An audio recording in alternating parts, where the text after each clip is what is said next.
Good day, everyone. I am Teacher Bonnie. Today, we are going to discuss to you the Module 1 of our distance learning modality, which is the Chapter 1 Functions. So at the end of this presentation or this lecture video, you will learn to represent the real-life situations functions, including piecewise functions. Also, you will learn if to how to evaluate a function and performs addition, subtraction, multiplication, division, and composition of functions. And lastly, you will learn about how to solve problems involving functions. Okay, we have lesson 1, representations of functions and relations. Now, ano bang kakaiba or ano ang pagkakaiba ng functions from relations or from relations to functions? By the definition, a relation is a rule that relates values from set of values, which is what we call the domain, to the second set of the values, which is what we call the range. So a relation is just the set of the values, the first set of values to you are relate to the second set of the values, which is what we call the range. So a relation is a set of ordered the ordered pairs x, y. While a function is a relation which is each element in the domain is related to only one value in the range by some rule. Meaning to say, there is no uh, double value of our domain. Okay? Kung ato siyang tawagon nga function. Pag relation, it could be. Okay? Or it can be. A function is a set of ordered pairs xy such that no two ordered pairs have the same x value that but differently, or we have the different y values. Okay, using the functional notation, we can write as if f of x is equal to y, read as f of x is equal to y.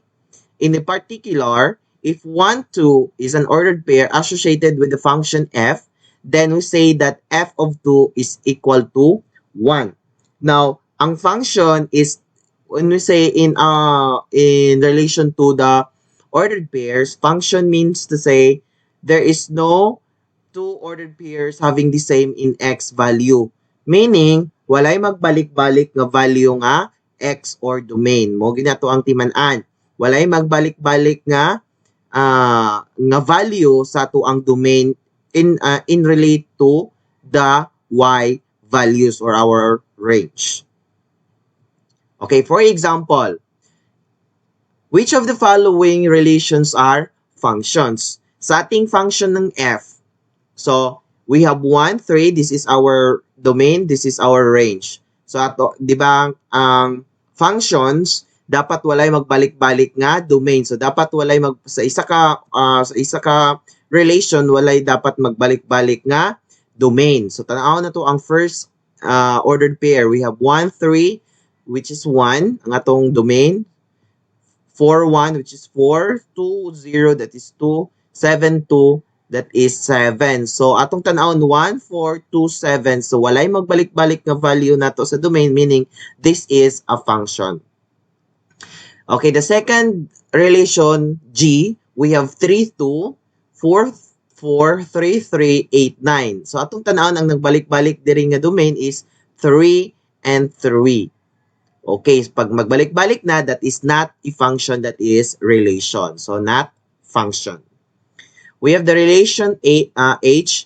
We have 1, 2, 2, 3, 3, 4, 4, 5. So tatanawan ang domain 1, 2, 3, and 4. So walay nagbalik-balik, meaning it is a function. In mapping diagrams, this is how can we test or how can we determine the value or the relation if it is a functions or not a function. In relation F, we will have our input data or input value, and then we will have our output value. Our input is what we call our domain, and then our output is our range. So dapat walay magbalik-balik nga domain. So tuwang tan-awon diri sa tong input, to dapat walay magbalik-balik nga input. So tanaw na to 10, okay, relates to 15, okay. 20 relates to 45, 30 relates to 25, 40 relates to 35. So meaning to say, wala may nagbalik-balik, wa man siya nakaaro og duha, meaning this relation F is a function. In relation H, we will have input 2 relates to 20, 2 relates to 40. So duha ka buok iyahang value sa iyahang input nga 2. Duha ka buok iyahang y value which is 20 and 40. So meaning this is not a function. Kaya nagbalik-balik ang domain, nagbalik-balik ang 2. Not a function. In the relation G, we will have A relates X, B relates to Y, C relates to Y, D relates to Z. So we have our input here, walay nagbalik-balik, that is what we call a function. Sir, nagbalik-balik mang ang output. So it could, sa sinabi ko na kanina, pwede siya. Number 3, we will have the graph. So how can we test or how can we determine about a given graphs? How can we determine if it is a function or not a function? So we will have what we call the vertical line test or the VLT. What do you mean by vertical line test or the VLT? A graph represents a function if and only if each vertical line intersects at the graph at most once. So when we say at most, dapat kaisa lang siya nag-intersect. Kung mag-draw daw ka og vertical line, so ang vertical line is like this, okay? Pag mag-draw ka vertical line test, dapat naka-intersect daw siya at most one point. Okay? At most, once lang siya. Or, kaisa lang yun siya maka-intersect. More than that one is what we call not a function. Okay? The first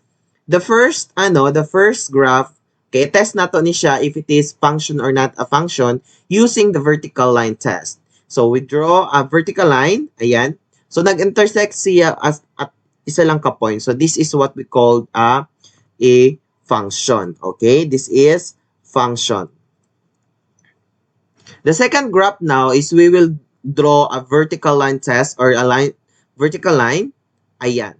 So, nag-intersect siya dire o nag-intersect po siya dire. So, therefore, this is not a function. Okay. So, I hope that is clear. Next, we have example number 5. Okay. Identify the domain for each relation using the set builder notation. So, this is very important lesson that you are encountering in a first year college about the first subject. So, we will have our topic by this set builder notation. So, balikan niyo to pag nakapag-take na kayo ng yung mga basic math or the general math sa college. Okay?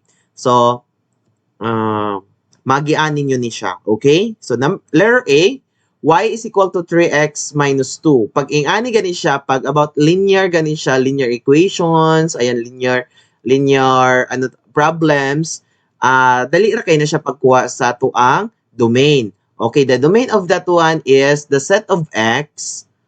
Okay, the set of x such that x is an element of a real number. So, always gina siya, no matter unsa na siya nga value diha, basta linear equation or linear problems. So, this is a linear equation, which is y is equal to 3x minus 2. So, therefore, ang pagkuha sa domain is sa the set of x such that x is an element of a real number. Okay, so pwede tanan nga i-value na to nga domain in the real number is true of this equation. Letter B, okay, sa letter B na to, if we will have our radicand, So we have our radicand here. Our radicand, we have the index of 2. We have the square root, ang atong radicand. So the set builder notation, or how to do with the set builder notation to find the domain, we will have the set of x such that x is an element of a real number.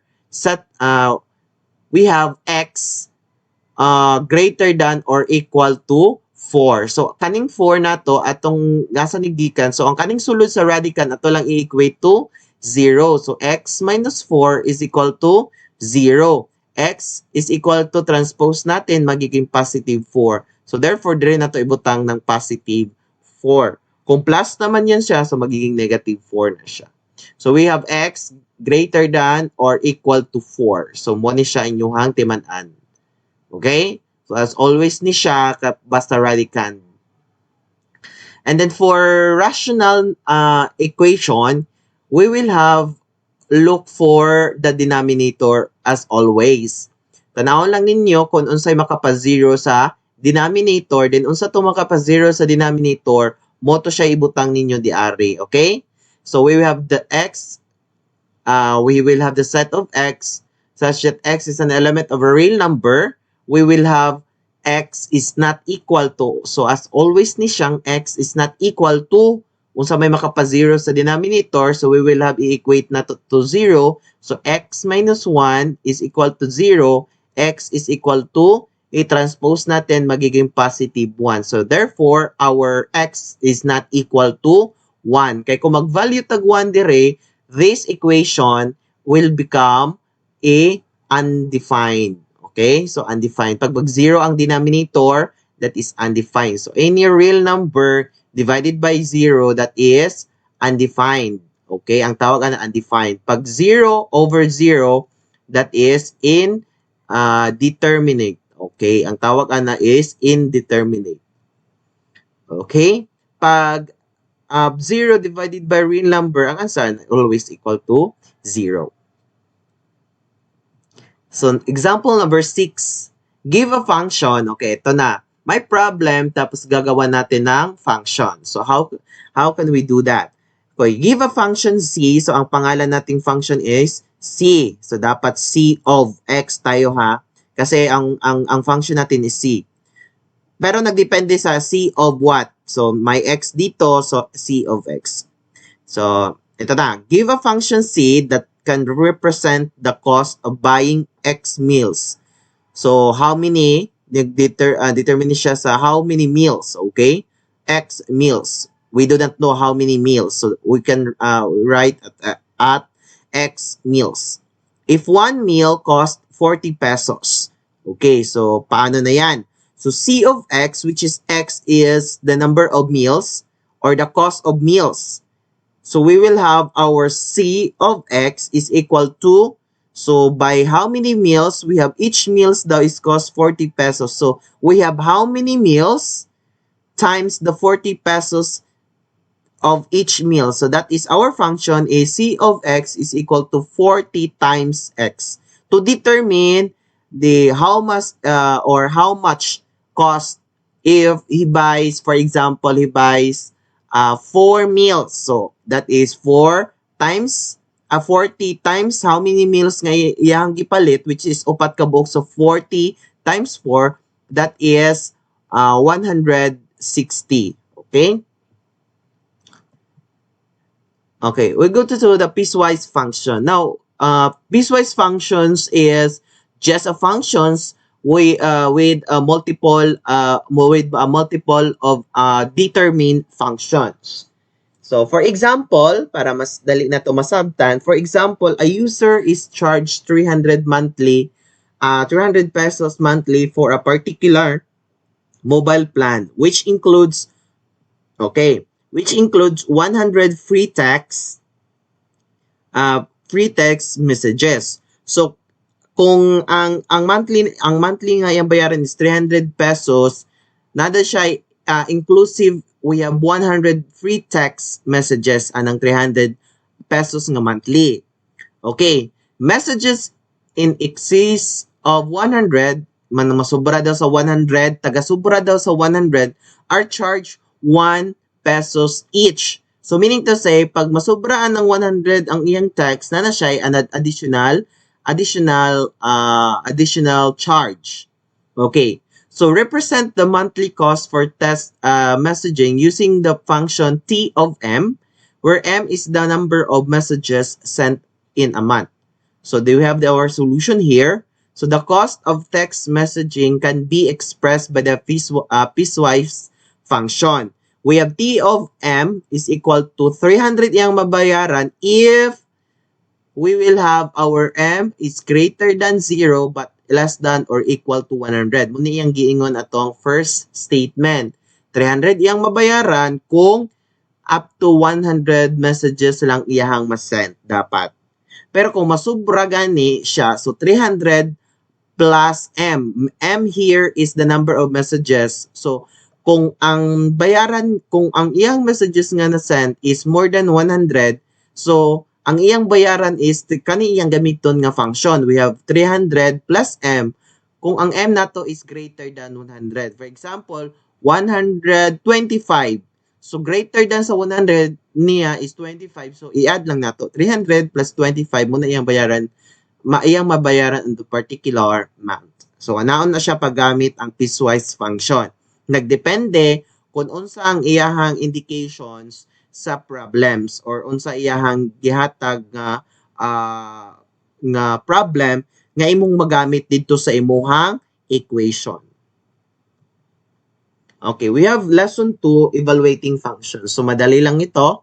I guess natatakel ito elementary, grade 7, grade 8, ayan. So, madali lang itong evaluating a functions. Okay? So, evaluating a function means replacing the variable in a function, in this case, x, with a value from the function's domain and computing for the result. To denote that we are evaluating f at a for sum a, we will have in the domain of f, we write at f of a. So, ang a natin is yung value natin na isa-substitutean natin doon sa given equation. Okay, example, evaluate the following functions at x is equal to 1.5. So, pag ang x daw nato is 1.5, so evaluate natin ang function. So, letter A, we have a function f of x is equal to 3x minus 2. So, ang x natin, ang value natin is 1.5. Just simply substitute, we will have 3. We have, substitute nato ang value sa x, which is 1.5. So, 1.5 minus 2. So, 3 times 1.5, that is 4.5 minus 2. So, 4.5 minus 2, that is 2.5. So, this is now the answer. Letter B, we have h of x is equal to square root of x plus 4 at x natin is equal to 1.5. So, just simply substitute. We will have our square root of ang ating i-value na to, i-puli na to dire sa x, which is 1.5, which is square root of 1.5 plus 4. So, 1.5 plus 4, that is square root of 5.5. So, the square root of that one, using the calculator, we will have approximately 2.34. At actually, napa na siya sumpay diha, pero we will have up to 2 decimal places. We will have 2.34.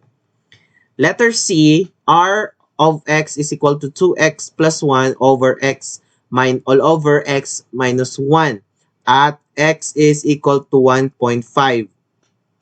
So just simply substitute. So we have 2 times value natin sa x nga 1.5 plus 1 all over value natin sa x 1.5 minus 1.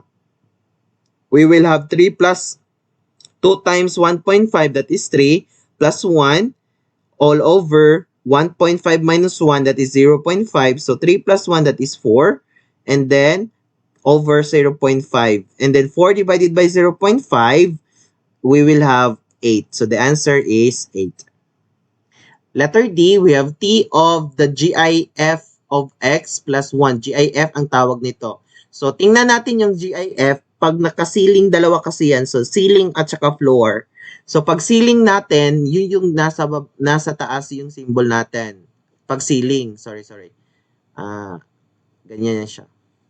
So, ibahin natin para hindi kayo malito. So, Ceiling natin is ganyan lang siya. Okay? Dito sa atin is we will use the floor. Okay?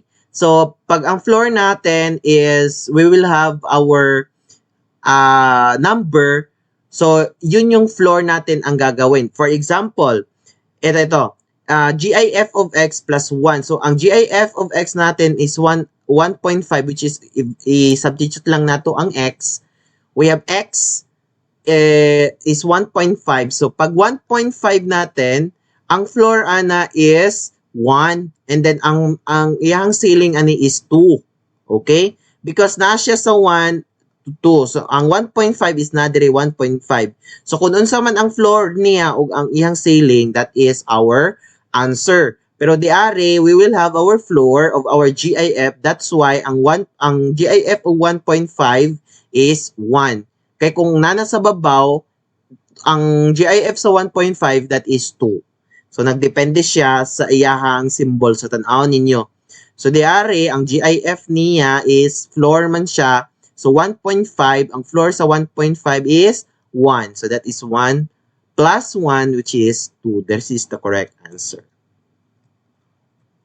Okay, evaluate f of a plus b. So, ang ating x natin dito is a plus b. So, muna to ang i-substitute dito sa ato ang function, which is f of x is equal to 4x squared minus 3x. So, magiging substitute nato dire ang a, ay ang x is by a plus b. So, we will have 4. Copy lang natin 4. I-substitutean nato ang ato ang value nga x, which is a plus b, which is a plus b squared minus 3 times the x, which is a plus b. Then simplify, we will have our a plus b squared, that is kay a plus b times a plus b, that is a squared plus 2ab plus b squared. So, special product lang. So, that is 4 times the special product of this a plus b squared minus distribute natin. We have negative 3 times a, that is negative 3a. Negative 3 times positive b, that is minus 3b. So, we will have our i-distribute nato ni siya. So, positive 4a squared. We have positive 8ab. Ito siya. Dito siya nalagay. We will have our b, 4b squared. Ito, 4b squared. And then, we will have negative 3a and then 3b. So, ito siya dapat is magiging, ano to siya, after ani is ang solution is 4a squared plus 8ab plus 4b squared. Ayan siya. And then, minus 3a minus 3b. So, ganyan tala siya. Before ani. So, after ani is, mo ni siya, gi-arrange na siya. So, that is the answer. Okay. Example number 3, we have the velocity v in meters per second of a ball thrown upward t seconds after the ball was thrown is given by the velocity of this one. We have the v of t is equal to 20 minus 9.8 t. Now, we are going to calculate the v of 0 and v of 1. Okay, just simply substitute because we will have our v of t now. T is, we have the domain, which is in calculating the v of 0, we have our t is 0. And in calculating the v of 1, so we will have our t is equal to 1. So then we will have the v of 0. So solution, we have the v of 0 is 20 times 9.8t. So ang t natin sa v of 0 kay 0. So just simply substitute of the t which is 0. So 9.8 times 0, that is 0. So that the correct answer is 20. And the v of 1, we have the v of 1 is equal to 20 minus 9.8, which is t now is the value of our t is 1 because of v of 1. So 9.8 times 1, that is 9.8. So 20 times 9.8, that is 10.2. So, explain na nato sa result natin. So, what does it mean? So, this result indicate that the initial velocity of the ball is 20 meters per second. After 1 second, the ball is traveling more slowly at 10.2 meters per second. Okay, that is the explanation. Or, in other words, we will have if if the t is increasing, the velocity is decreasing. Okay. Okay, in lesson 3, this is lesson 3, the operations on functions and composition of functions. Okay, this is the last part of our module. Recall of this one, addition and subtraction. So pag addition and subtraction, we will find if the denominator of a function is, if we will dealing with fractions in different denominator, we will have our LCD to get the LCD of the both of the denominator of the fractions. And then we will rewrite the function as equivalent fractions with the same LCD now, and then the LCD in the denominator of the resulting fraction. And the sum of the difference of the numerator is the numerator of the resulting fraction. So makita ninyo na sa example na to mamaya. And then sa multiplications, go with the common factors, and then we will have a cancellation of this one, so magiging we will use that one. And then for divisions, we will to divide two fractions or rational expression, multiply the dividend with the reciprocal of the divisor. So makita natin na mamaya. For example, find the sum of 1/3 and 2/5. So the LCD of this one, because we are adding two different denominators of a fractions, so we will have, or we will find the LCD of the 3 and 5. So we will have the LCD of 15. So just copy 1/3 plus 2/5. So we will have 15. So 15 divided by 3, that is 5, times 1, that is 5. 15 divided by 5, that is 3, times 2, that is plus 6. So we will have 5 plus 6, that is 11 over 15. Okay, example number 2. So different pa din. So different ang denominator. So ang LCD is just copy the 2, x minus 3 and x minus 5. Wala mang common nila, so just copy. And then we will have our LCD here is x minus 3x times x minus 5 divided by x minus 3. Ang nabilin is x minus 5 times 1. That's why 1 times x minus 5 plus x minus 3 times the quantity of x minus 5 divided by x minus 5. Ang nabilin is x minus 3. Times na to nasa 2. So simplify. So 1 times x minus 5, that is x minus 5 plus 2 times x, we have 2x. 2 times negative 3, that is negative 6. So simplify natin to. So magiging 3x kasi x plus 2x combine like terms. So x plus 2x, that is 3x. Negative 5 minus 6, that is negative 11. So this is now the correct answer. Pwede po na to, dili inakuhaon, pwede po ang answer na to is 3x minus 11 all over x minus 3. We will have x minus 5. It could be, ingani ang answer, pwede siya. Okay. In the product, so tingnan lang natin yung mga common niya. So 10 over 21 times 15 over 8. So we will have both natin dito. If we will have our strategy now, times 15 over 8, yung mabilisang strategy. Kasi if you are using this basic talaga is we will have to consume more time. So we will use the mas na madali na process. So 10 and 8, so pwede nating i-divide both by 2. So divided by 2 magiging 5, divided by 2 magiging 4. 15 and 21, so pwede natin gagawin 3.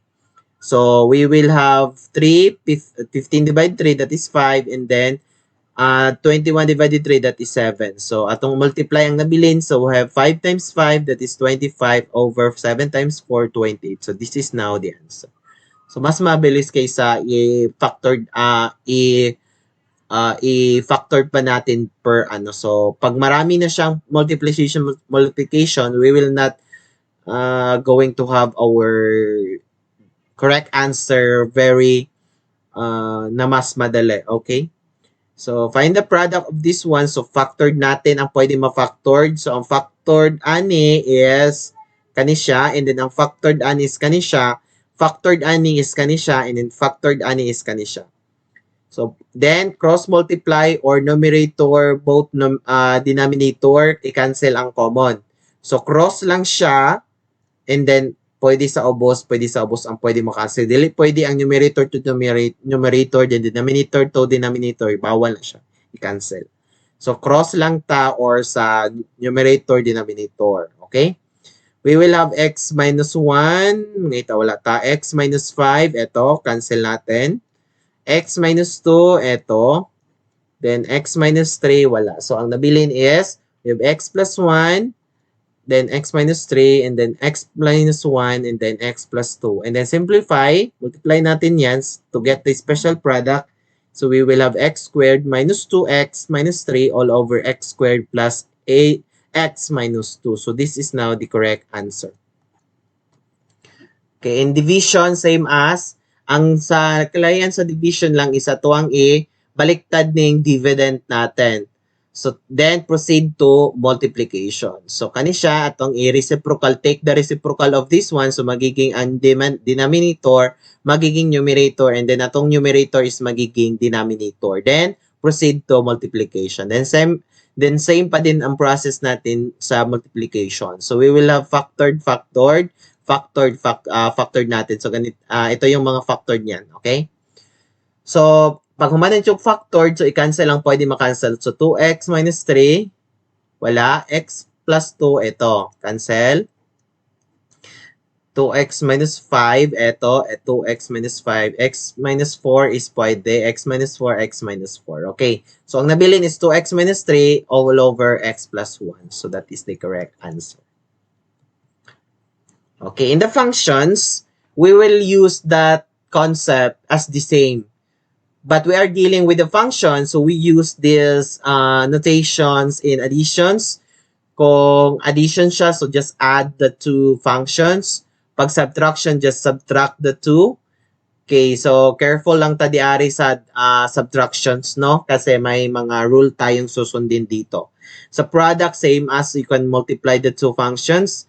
And then the denominator, in the divisions, same as with the concept earlier that I have discussed earlier. Okay, now example, if we will have these given functions, ayan, f of x is equal to x plus 3, p of x is equal to 2x minus 7, v of x is equal to x squared plus 5x plus 4, g of x is equal to x squared plus 2x minus 8, and then h of x is equal to x plus 7 over 2 minus x. Now, determine the functions. Okay, ayaw sa na ko na diha. So, direct ko mag-solve sa letter A na to. We have the v plus g of x. So, that by the definition, we will have v of x plus g of x. Okay, ha? By the definition. So, we will have v of x now is, Panginoon to dara. So, x squared plus 5x plus 4. And then plus, atong g of x, we will have x squared plus 2x minus 8. Okay, yan. So, pag addition ganit siya, so just simply get out, just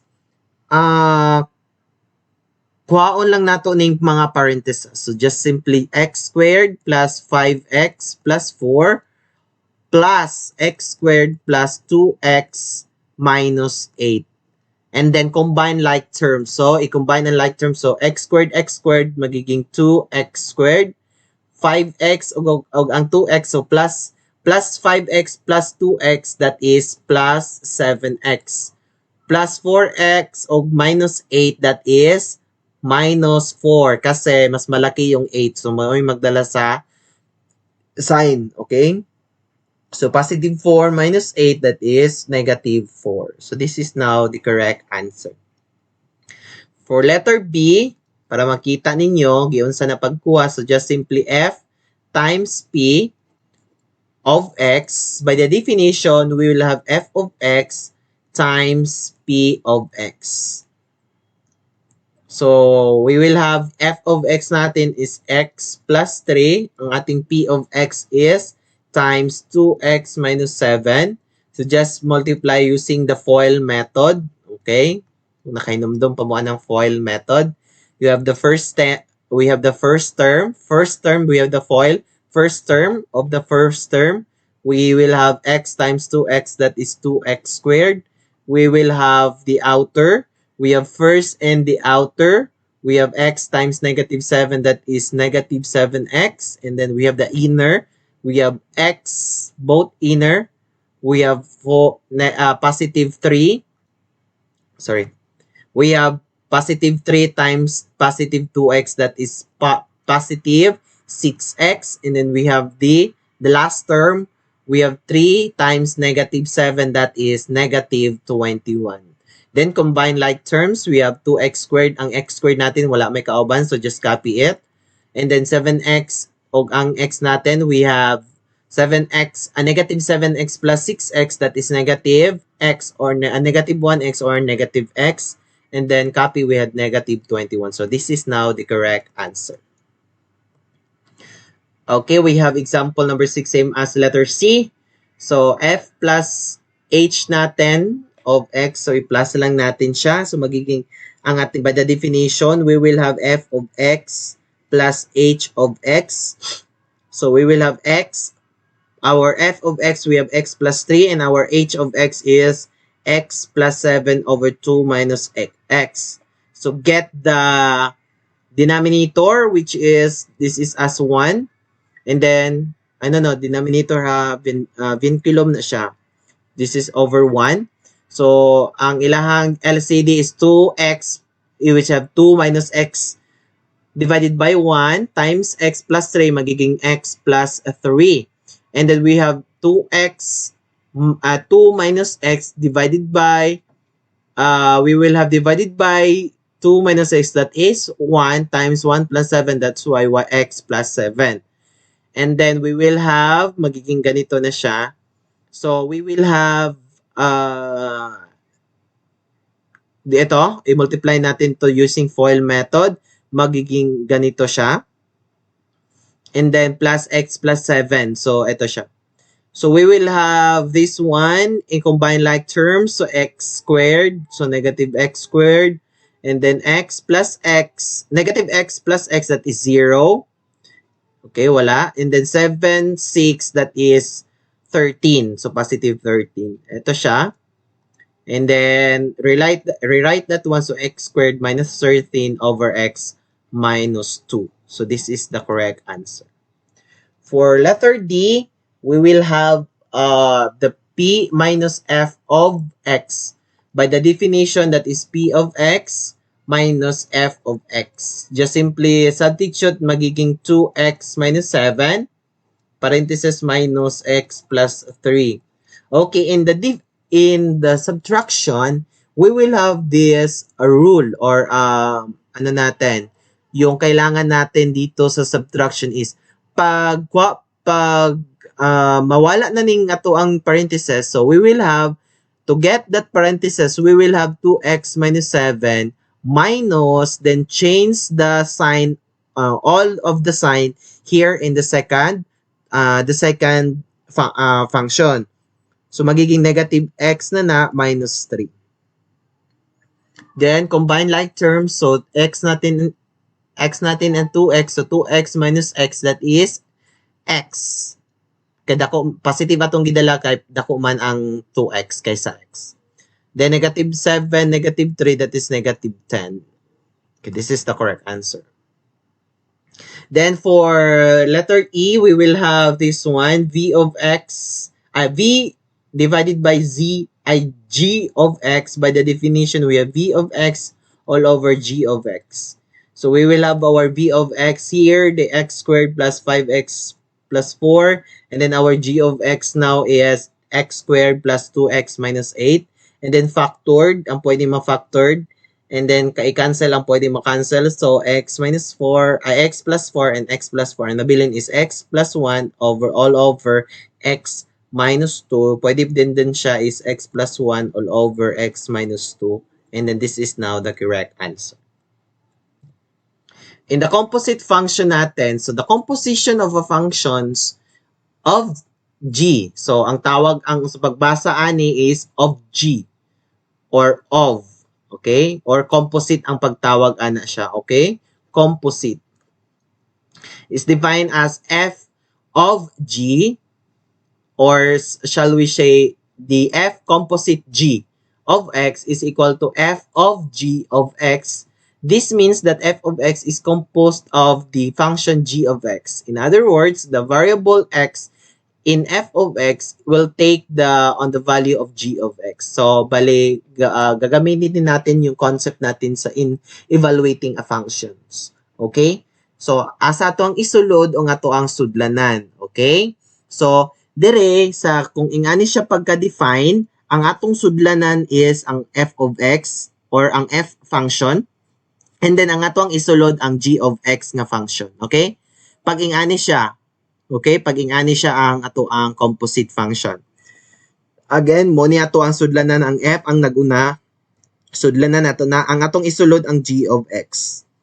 Okay, for example, given these functions, we will have this number one example, evaluate g composite f of x. By the definition, we will have g of f of x. So, atong sudlanan is g, which is 4x squared. Oh, ayan. Butang na to na diya. 4x squared at x is equal to, ang atong isulod is ang f of x, which is 3x plus 2. Okay. So, we will have 4. I-substitute lang na to. We will have 3x plus 2. And then we have squared. 4 times squared. We have special product of this one. So, gamitin natin yung FOIL method. So, we will have our 9x squared. So, we have 3x times 2, 6x plus 6x plus we have 2 times 2, we have positive 4. So, ano na siya?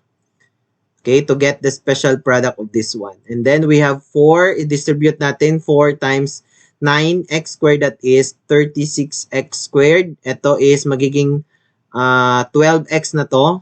So, 4 times 12 plus, we will have 48x. 4 times 4, that is 16. So, this is now the correct answer. Number 2 is the f composite h of x. By the definition, we have f of h of x. So, ato ang sudlanan is ang ato ang f, which is 3x plus 2, and ato ang isulod ang h. So, we have, at ibutang na to ang sudlanan na to, we have 3x plus 2 at x is equal to x minus 6. So, isulod na to, we have 3 times, value natin sa x nating sulod is x minus 6 plus 2. Then, distribute, we have 3 times x, magiging 3x. 3 times negative 6, magiging negative 18 plus 2. Then simplify, we have 3x, negative 18 plus 2, magiging negative 16. So, this is now the correct answer. Okay, so thank you for listening and see you next module.